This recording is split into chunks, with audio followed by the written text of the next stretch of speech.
I want to make this video for all the people who get the terrible news that their parents or their sisters or their brothers or their children are going to shun them from there now on because they feel that that's what needs to be done to do the right thing.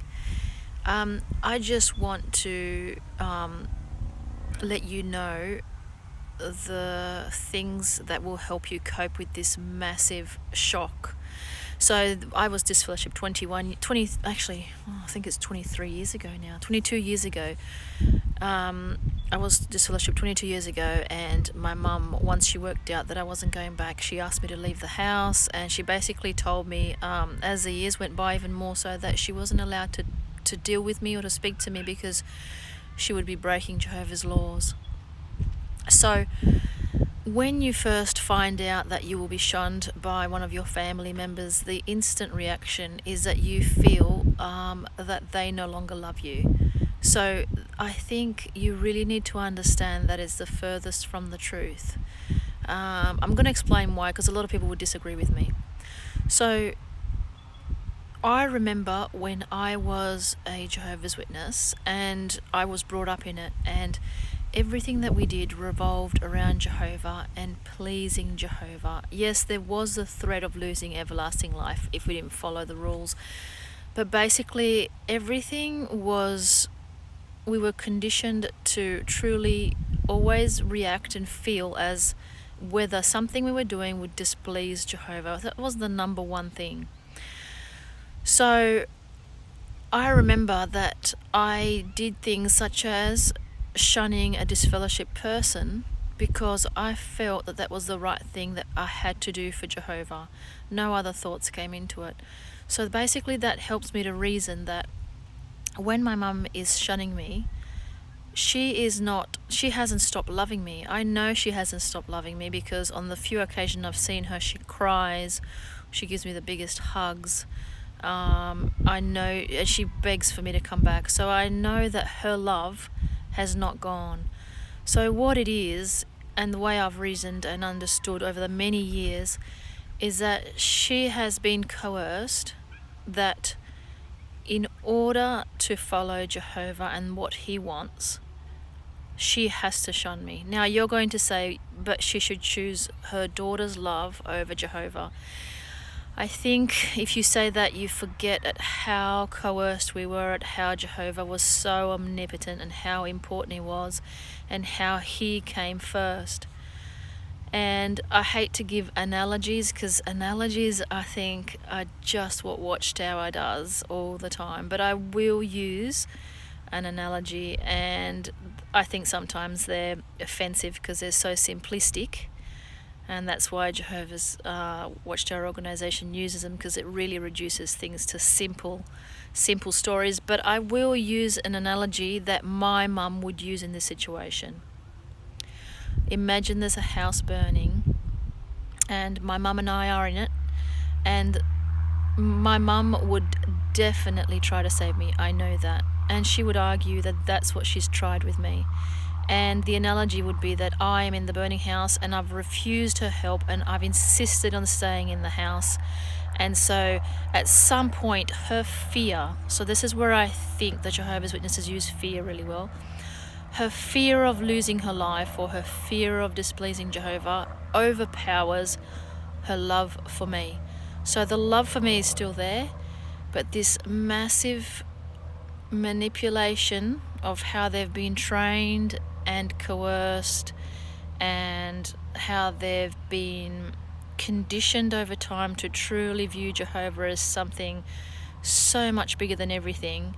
At some point she has to make the choice to choose him over me, and that's how she would view it. It's an unfortunate choice, one she'd rather not do. I think one time she told me it was like that book Not Without My Daughter or something, where a mother had to choose between two children. A horrible story, a real story, and there's a book, and she had to make a choice. And I think my mum equates it to that sort of situation where it's a choice she doesn't want to make. So what that does is it helps me to understand that my mum still loves me. She loves me, but at a certain point, the manipulation and the fear that she has is overpowering her ability to react to the love that she has for me. And therefore, when I think of it that way, I am able to release the hate. It takes the charge off the shunning. I'm able to view her more as a victim than as somebody who has done the wrong thing by me. Or, as somebody who's hating me. She's not hating me. I know she's not hating me. I know she loves me to bits. So I'm able to view her as a victim and feel for her and hope that one day she will be able to see, the whole disaster of this thing, which is a real shame. So in this situation, I am able to still have so much love for my mum. The very few times I get to see her, I give her the biggest hug I can.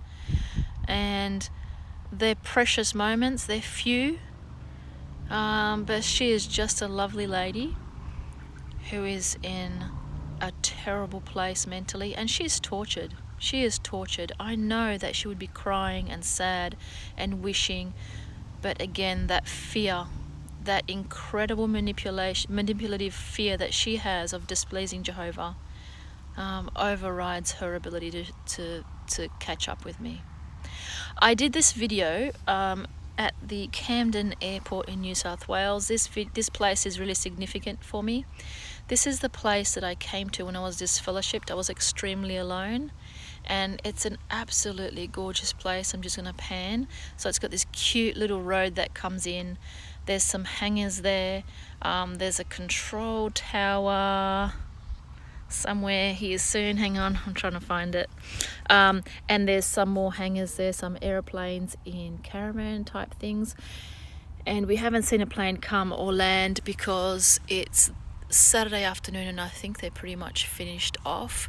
But I used to come here because what they do is they take they get aeroplanes and they hook them up to gliders, and they take them up to the sky, and then they slowly float down. And they're so peaceful because the engines, gliders don't have engines, so they glide down so peacefully.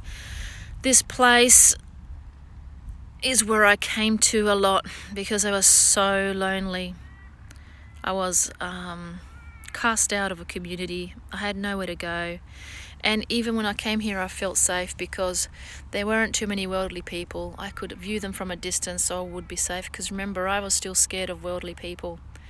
I wouldn't let myself be close to them. So when you're disfellowship, please reach out to people who are out there. They are lovely people who are willing to help you. Don't do what I did and stay lonely for so long, stuck between not being able to go to the witnesses and not reaching out to non-witnesses. Make sure that you do reach out.